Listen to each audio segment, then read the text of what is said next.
goodness, I'm not used to that crowd. Okay, so here's what I'm gonna do. I'm gonna have everybody stand up. So let's just stand up. I know you're gonna hate me. This is wearing my professor hat. I want you to stretch. Okay, just reach up. Don't hurt anybody. Reach sideways, go down. Take a deep breath. Inhale, shoulders up.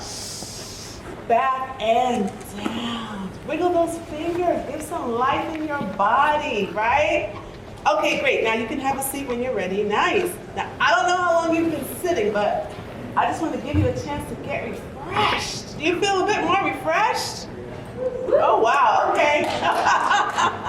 That's okay. I have 4 kids, and they're all college students, so I'm used to a tough crowd. They're at Rutgers, so I'm used to a tough crowd. No, just kidding. I'm so honored to be with you today. And I'm not going to take up your time because it's a gorgeous day outside, and all of you need to get out there as soon as possible. So I'm going to just go into it. I am super honored to share. I have a big mouth. So do I have to stand here? You don't. This is actually a walking mic if you want it, or if you don't want a mic, you don't have to. Oh, okay. The clicker, though, take with you and use the arrow. All right. I like to move around and maybe get to know folks a little bit. So everyone calls me Dr. Patty because I have a very long last name. And I am an associate teaching professor here at Laustein. And that is on College Ave campus, but we're sort of like off to the side. It's a school of planning and public policy. And I'm in the undergraduate public health department, and I teach classes such as health and social justice and women in health. So going abroad was a big part of my career, and believe it or not, it started when I was your age, a long time ago when the dinosaurs roamed the earth, okay? So I'm gonna jump in and share a little bit about me. So, my background, as I shared before, is from when I was in my early 20s. I will shock every one of you if I tell you my age now. But the fact that I have a daughter who's here, lives right across the street at Lilly, and she's getting her master's in policy, and I have triplets that are 20 years old. So I can really relate to your age range. And they are all Rutgers students, all 4 of my kids. So I am used to your demographic. I live with your age range, and I'm very familiar with that. And I'm super honored to share a little bit about my journey and what brought me to where I am today.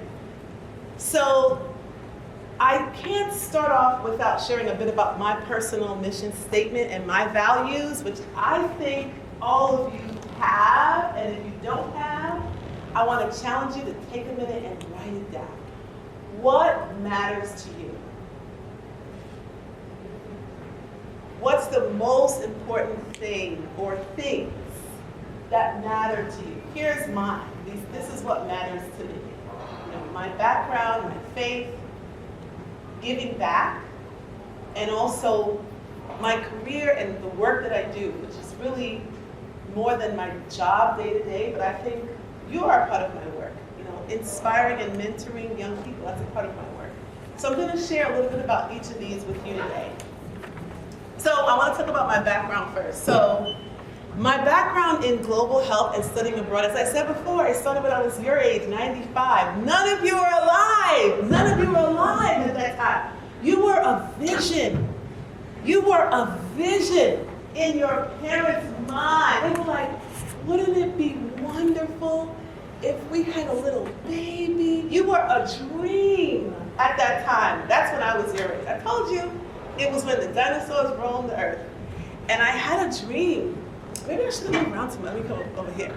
I had a dream to go to Africa. And let me just back up and say, my family is not African. I know I present as a black woman, but my pronouns are she, her, hers, but my family is actually Caribbean.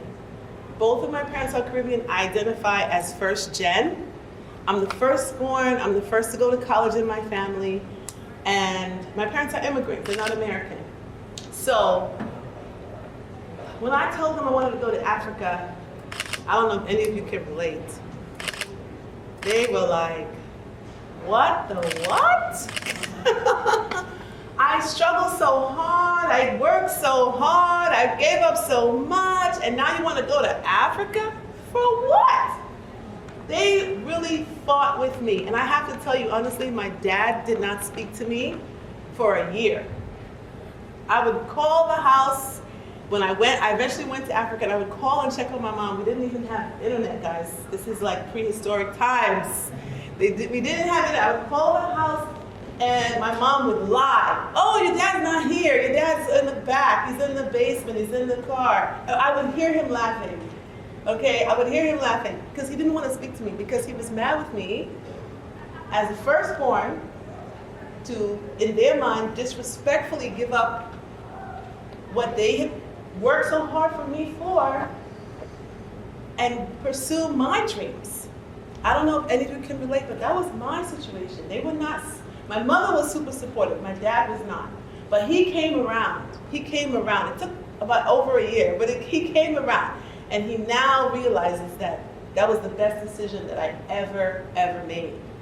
So I just want to share with you that my small, humble upbringing, being a child of immigrants, I don't know if I'm not going to ask for a show of hands, but you probably can relate, or maybe you're a grandchild of immigrants. But sometimes you need to listen to what you want to do and not necessarily what your parents or grandparents' parents want you to do. And that was my situation. I don't know if you can relate. So in 95, I told you 100 years ago, I decided to go to South Africa. And my vision was, I had just graduated from college. I think I was a psychology major. They didn't even have a major called public health, guys. They did not even have public health. It wasn't yet a thing. It wasn't yet a major. I'm not lying. It was, if you wanted to be in health, you had to be a doctor or a nurse or a dentist or something like that. But I decided to do psychology, and I figured out how to get around it. So I got there. I started training for what we would call now as humanitarian work. But it really is global health. And so that's the work that I did. I'm going to share a little bit about it. And when I started to come back, let me see. Okay. When I came back, I had a whole life when I came back. I stayed there, I went originally for one, I loved it so much, I stayed for 10. I loved it so, everyone's like, what? I went for 1 year. Of course I came back. I came back for a month, like every other year. But to be honest with you, I really loved it. I really loved it. And when I came back, it actually paved my career because of those experiences abroad. It paved my career, and I was able to become the CEO of the Rutgers Community Health Center. And it was the only community health center in the state of New Jersey that was nurse managed. And I was so honored. Community health center is like a group of little hospitals. And that was the work that I did. And then shortly after that, I started at Blaustein, which is where I am now, on the other side of campus. And I'm an associate professor. I'm also the Chief Diversity, Equity, Inclusion, and Belonging Officer. Long name, but I've also worked with the Mandela Fellows as one of the co-directors, and also at the Honors College, where I created a course for the freshman students that's now a required course at the Honors College on cultural competency. But I have to tell you, all of that came from my time abroad. So you start abroad, but you don't know where you're going to end up. And that's the best part of the experience that you're doing right now. So from 94 to 2003, I told you it was when dinosaurs roamed the earth. I started off my focus of global health. I did not know at the time that's what it was called. But basically, our COVID-19 was HIV/AIDS. That was our COVID-19. It wasn't like it is today. I can sit at home and watch commercials on all types of medications.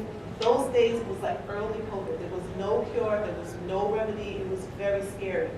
And I really felt I wanted to take my skills and abilities and strengths to a place where it was needed the most. And for me, that meant sub-Saharan Africa, where 1 in 8 people were dying of HIV/AIDS. And so I enjoyed my time there. I focused on the orphans because they were the most vulnerable. So this is what was happening with HIV/AIDS then in the 90s. Babies were dying, and men and women, their parents of, let's say, 30s to 40s were dying.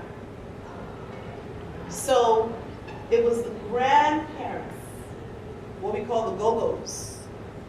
They were the ones that were taking care of these babies.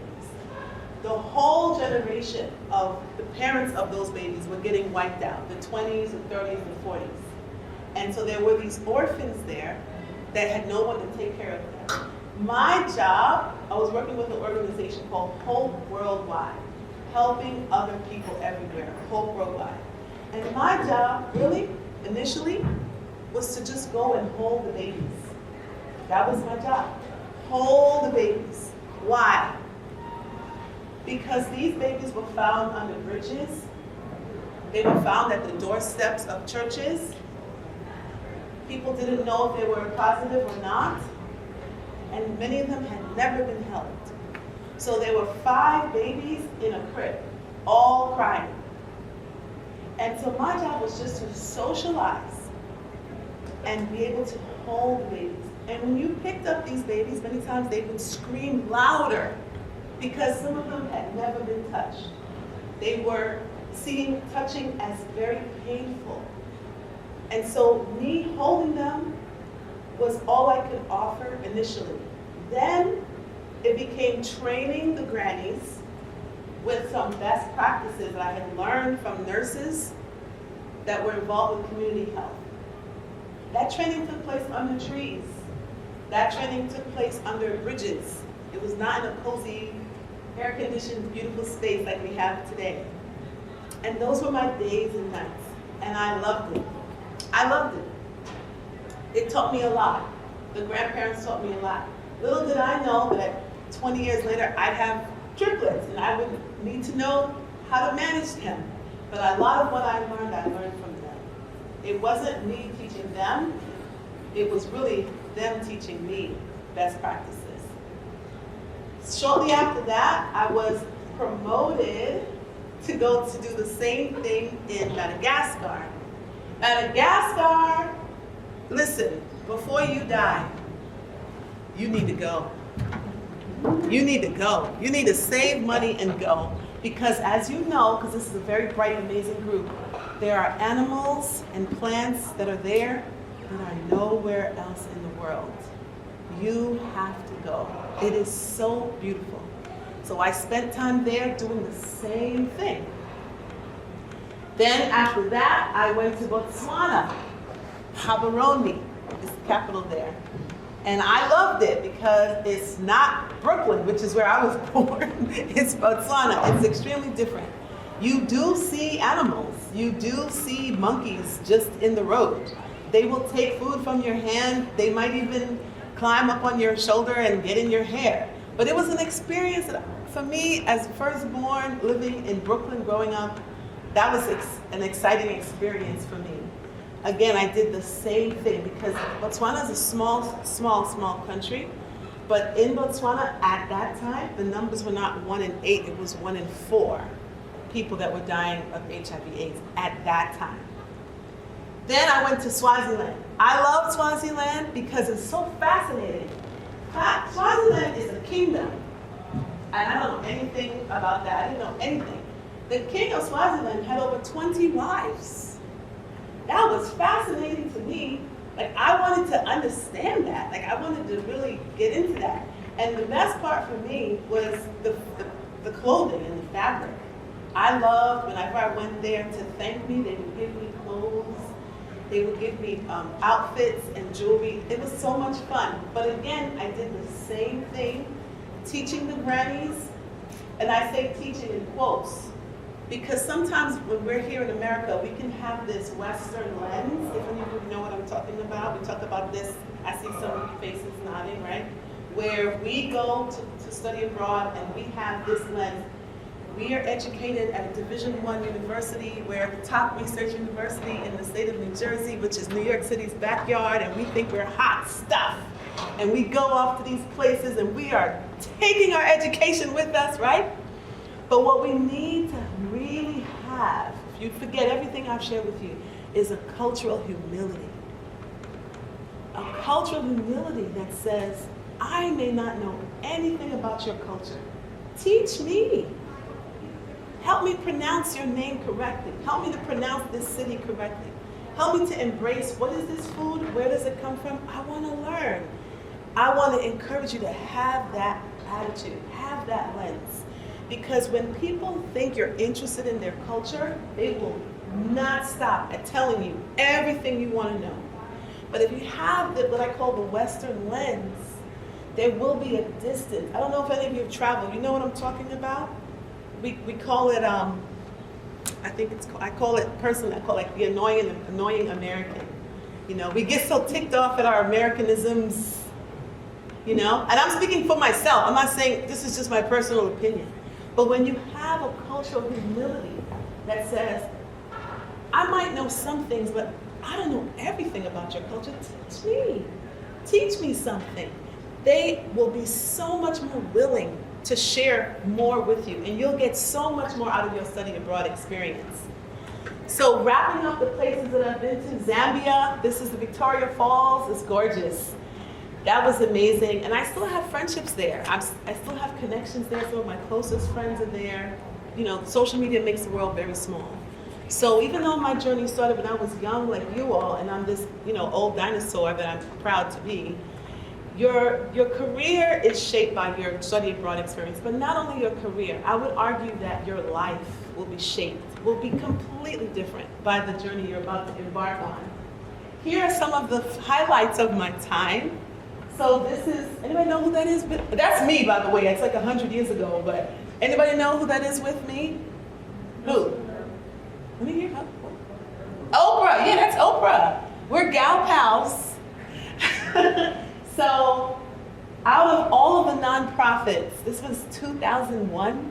Maybe, I don't know. Again, I think most of you were just thoughts in the mind of your parents. Like, wouldn't it be nice to have?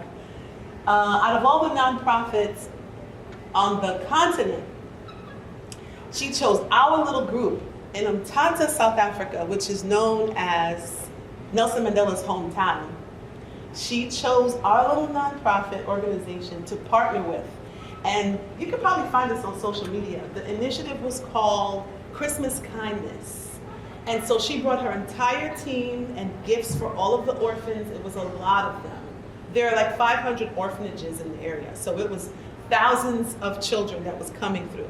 They took a university gymnasium and turned it into a Christmas wonderland for these orphans. And our job was to just bring them to the gymnasium. They were completely blown away. They didn't know who Oprah was. Because in Nelson Mandela's hometown, at that time, very limited paved roads. I lived on Chief Jojo Drive. All of the streets are paved, and the one main road is Nelson Mandela Drive, and it's paved. All of the roads off of that are paved roads, and they're named after chiefs. So I was super honored. Of course, I knew who she was. And she came, and every child, this is very radical. Every girl got a black doll, which they had never seen before. And every boy got a soccer ball, or they had an option to get either one. Some got two. And this was amazing because you would find children playing with old, dirty soccer balls, or what looked like a soccer ball. And so they had their own soccer ball, which was an amazing time. She also started a school at that time. So maybe some of you have heard of it, a school for girls. And she had asked me to be a part of that initiative. But unfortunately, at that time, I found out I was pregnant. I was pregnant in that photo with the triplets. So I was actually encouraged by my physician to go back to America at that point, because Umtata is, as I said before, was more what we call in the bush. And there was only one physician that had ever delivered twins, and he was my doctor, but he had never delivered triplets. And so he said to me, for your own safety, it's better that you go back. So I sadly decided to go back. Sometimes I wonder what would have happened if I had stayed and been a part of her school, because now these girls are your age range and they're doing amazing things. Now, my oldest was born there, and she's now getting her master's in policy at Blaustein, ironically, and that's her up there. And anybody know whose lap she's sitting on? I think I heard it. Nelson Mandela, yeah. So she's sitting on his lap. Now, she's 23 now, yeah. But he would give gifts to all of the children. Now, the reason Oprah chose Mtata is because Nelson Mandela was her honorary father. And so she was given a status of a national because she was considered, and probably still is, an honorary daughter of Nelson Mandela. So they had a very close relationship. So that's why she chose there. So he would give gifts to all of the local children, and we lived in that area. And then these are my girls now. These are the triplet. The one in the front. I don't know if this has a light. Oh no. But this one in the front that's holding, that's Jasmine. That's her there. And the others around her are the triplets. So I'm going to finish up. I'm not sure how much time I have, like 5 minutes. You're fine. Oh, okay. So because of that experience, like as I said before, I started off when I was your age, and then I ended up staying for 10 years, and I loved it. My oldest was born there. And then when I got pregnant with the triplets, that's when I was encouraged to go back because it wasn't safe, because it was a high-risk pregnancy. But even though I came back, some of the work that I do, again, it's still inspired by my study abroad experience. So here's some images of the work that I've done since then. When I came back, when I gave birth to the triplets, I was very, I don't even know the word, but I guess I could say it humbled me that I was able to have a baby shower, friends came, I had clothes for each of my children. And living abroad for so long, I wasn't used to that. And it humbled me because I remember the children, these are some of the children from the orphanage that when I was there, the way they had their clothes, it was this humongous, the size of these tables. It was a container the size of these tables, and they were clean clothes in these containers. And so every day, they would literally jump into it because they were so small. They would jump into it, and whatever their hand touched, that's what they wore that day. So they didn't have clothes that belonged to themselves. They just had the clothes that were there in the orphanage. And for me, it was a humbling experience because my kids had each sets of clothes. They had 3 sets of clothes. We had so many gifts. So I was so moved because that experience, it changes you. It changes you for life. Even when you have children, if that's your choice, it changes your career, everything. And I decided I wanted to go and give back. So I started a nonprofit organization. And I do events, I do speaking events, I do fitness events, and so what I do is I raise funds for the same orphanage. So this was me many moons ago, my first trip back, and this was a card. I don't know if you can see their signatures on the card. Some of the donors were able to contribute and they wanted to sign the card. This is me visiting the children in the orphanage. And these are some of the children. Now, I had a camera. This was so long ago. We didn't have these phones then. We had the cameras, like movie cameras, and it would have a flip camera you could see. I don't know if you were talking about the flip lens. Maybe when you were like 5, you remember them. But they were able to see themselves when I flipped. So that was them seeing themselves for the first time. You could see their joy and excitement when they saw their faces on a camera for the first time. So we do things like fundraising, and we support them. I'm very much in touch with the director there, and so this is a way I can give back because it was so life-changing for me. But one of the things I noticed when I came back was the obesity level of young children. They were children, younger than you all, but they were bigger than me. And I was very concerned about obesity and physical inactivity in urban centers like Brooklyn, where I was from. And so I extended the programs, the offerings of my nonprofit to include fitness activities for K through 5. And so I would train instructors, and they would go to schools and they would do these activities with children. Also, the work that I do now is, as I shared when I first came, just the stretching and the mindfulness.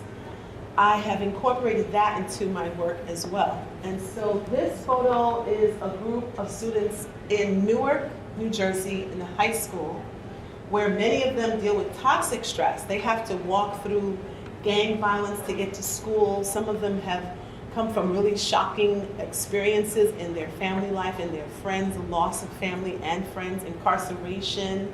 And so I was able to extend my program to train their teachers how to provide stress management in the form of de-stressing activities. And this is what I've done also in the lower one. This is some of the programs that I've done with, what school was this? This was another school, I think in Bergen County, it was a public school. But just teaching them breathing techniques and how to deal with stress during exams, during finals, and I do that with my students now as well. So this is a way that I've given back. Again, it started from my study abroad. Now lastly, I am guided by my faith, and it is simply this quote, "To whom much is given, much is expected." I feel a lot has been given to me. You know, no matter how many alphabets are behind my name, I see myself as a girl from Brooklyn whose parents were immigrants, who worked hard to give me a chance at a better life. That's how I see myself. So because of that, this is one of my favorite quotes. I feel a lot has been given to me. So because of that, I strive to give back. And this is one of the ways that I do that with my nonprofit work, the work that I've done at the Community Health Center. This is us when we cut the ribbon at our first official location. And then in using the skills that I have to continue to support those efforts. The work that I do now is still influenced by my decision to study abroad. And this is why I'm involved in public health and community health. And I may not be learning from the grannies, but I am learning from many in the community that are teaching me the cultural, competent ways that they have managed. And that's allowed me to continue to share my work with others. Last but not least, as I shared before, your work that you're embarking on will influence every corner of your life. This is just the beginning. It will shape every part of who you are going forward. And it certainly has shaped my research work and my career interests. I broke down the different ways that my study abroad experience has influenced the work that I do. I would say a large part of it is health disparities. I'm actually working on a textbook right now for my course, Health and Social Justice. And the well-being stress management that you saw is at a level where now, coming out of the pandemic, I started breathing with my students on Zoom. And now I usually give them a mental health day so they don't have to do any assignments because I can see the stress that they're under. And I can't tell you how many students have come to me privately after class with tears in their eyes, thanking me for just giving them a pause, a moment to break, a moment to breathe, because sometimes the stressors that you all face as students is overwhelming. So I would encourage you, when you do go out to your study abroad experience, make sure that you consider your health a priority, not just your physical health, but your mental health as well, and that you apply whatever practices that helps you to regenerate and rejuvenate and reset into your life. Here are some of the other ways that I've been able to, again, use my study abroad experience. I created a workout. It's called Roots and Rhythms. After observing Caribbean women, like my mother and my aunties, who would not go to a gym, but yet had high numbers of high blood pressure and diabetes, I decided to create something that they could do in their backyard, in their basement, in their garden, with friends. And this was the launch of that. I launched it in a nightclub, which was next door to a beauty salon, a hair salon, because that's where those women are. So again, this is the cultural experience that I had fortunate enough to experience in my study abroad, and I've been able to apply that now as a researcher to create interventions and keep that cultural component there. Another example, this is a different high school. We were doing some stress management, and these are two books that I've written on health initiatives regarding our diet and how we can use the food that is grown right in the ground to help us.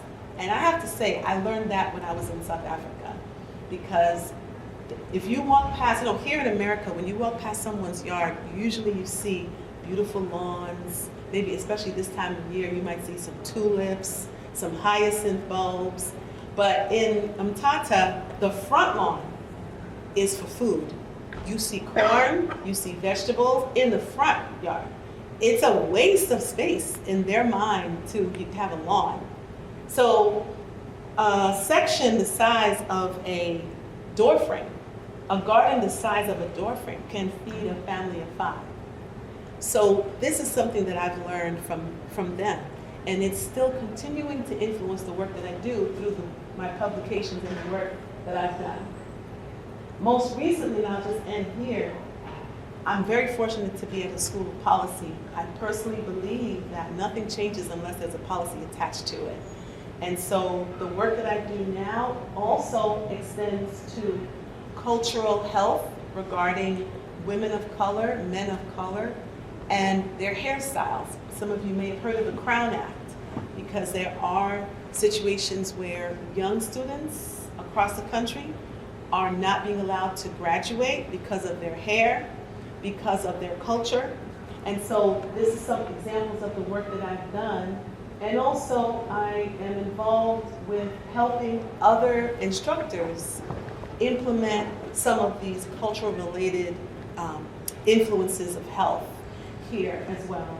And so these were 2 articles that I wrote. I write for Harvard Business Publishing, and that's about inclusive classrooms. So there again, it's never ending. The idea of bringing people together, learning from each other, that was stimulated by my time on study abroad, and it still continues to give way here. And so this is just a diagram of the ways that I continue to cultivate it personally. These are all elements of my life that I've learned over the years, and I try to keep as a priority for me. And I just want to end by saying I'm super honored to be with you. I look at all of you and I don't see you and your student status. I see you as change makers. I see you as leaders. I see you as professionals that will be different and that you will go out and make a huge difference. And I want to encourage you to go out there and not hold back and give your all and learn as much as you can, because the world is a much better classroom than any classroom that you're going to find here at Rutgers University. So thank you so much for having me. If you want to stay in touch with me, fine. You can use your QR code, and this is my LinkedIn. That's where I hang out. I hang out on LinkedIn. So if you want to find me there, at my website and my email, and I'll be here for you. Check out my email. I'm definitely available if you want to answer any questions, but thank you so much. I look forward to hearing more about your amazing work abroad. You have like 5-10 minutes? Yes. Does anybody have any questions? We can have Dr. Patty answer. Anything at all? No? Oh, I have a question here. Yeah.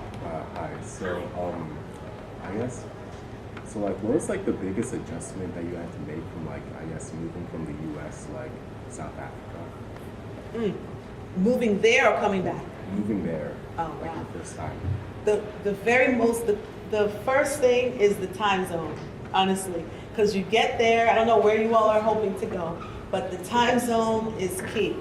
So you get there, you're completely off. So the first few days, don't do anything. Just sleep and try to get on to the current time zone. That's the most, and maybe some of you have traveled or your family members are in other countries and you've gone. Don't try to do anything hard. Just sleep and get on the current time zone. That's what I would say. And I've heard it takes an hour for every day you're off. So if your time is off by 6 hours, then you need 6 days to feel currently refreshed like the people that are there where you are. So I would say the biggest thing is just getting on the time zone. And I think the next thing after getting on the time zone, the biggest change is, you miss your family. You realize that how much your family means to you, your close friends. And so for me, it was just making the people there my family. And so that was a big change for me. But it's the best decision because they're still my friends, they're still my family. So yeah, great question. Good question. Is there a question here? Oh yeah. Do you need a mic? Yes, you. Yes. I was going to ask for, there's a book called The Things You Inherit by Tim O'Brien, and I wonder if you could maybe speak to two aspects of that. One, what's something that you're really grateful that you brought with you, or that maybe you wish you had brought with you when you went overseas?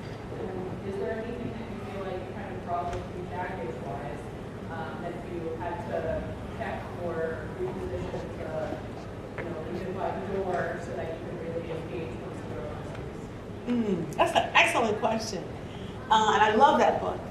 I would say something that I took with me would have to be what I've learned from my family. And that would be my mother used to when I went off to college, my mother said, when you're all alone and you feel lonely, just put on the music and dance. Remember that you're a party of one. That's what she said to me. That's really what she said. And that small piece of advice has actually helped me in like every circle that I've been in. Because when when I was there are no English television stations. The only thing was CNN. That was it. And everything else was in a different language. And South Africa has 11 languages. English is one of the 11. So it's not enough that you know English. And it's not like they have one like Spanish or French. You have to learn several different languages. So for me, it was remembering that I could just be okay, just me by myself, and I'll be okay. Because sometimes when you're by yourself, you do feel like, oh, I'm by myself. But I think remembering that little piece of advice, that's helped me so much. So I think it's the little things, the little nuggets that you might say, oh, whatever, Mom. That's going to be the thing you're going to hold on to that. Trust and believe. You're going to hold on to that. And I think what I've brought back would be the lessons that I've learned from the grannies about cultural humility. I think that's key, and that's helped me with the work I've done at the Honors College here, the work I've done with the Nelson Mandela Fellows, and even going into the research that I do now. It's appreciating your education, appreciating your privilege, but leaving it at the door. And going into every new situation with a heart to learn and a heart to give, because you will get so much out of that experience, so much more than you ever could imagine. So cultural humility, I would say, is the key. Thank you for that question. Any other question? It doesn't have to be like scientific. It could be on anything. There's one right here. Oh yeah, another one. Yeah, so I guess going from like America to South Africa, did you have like any like cultural biases? And like if so, like how'd you like overcome those like cultural biases while you were there? That's a great question. We are limited by what we view. Now again, we didn't have social media, we just had television. So I really thought that I would look out my window and see elephants. I really thought I was gonna look out the window and see giraffes. And Johannesburg looks just like New York. It's identical to New York. Cape Town looks like, a lot of these countries, Botswana, many of them look like small rural parts of America. So that was the bias I had. I realized that, wow, I don't know as much as I thought I did. So that's a great question, because I think we can go into situations and study abroad environments where we think we know a place.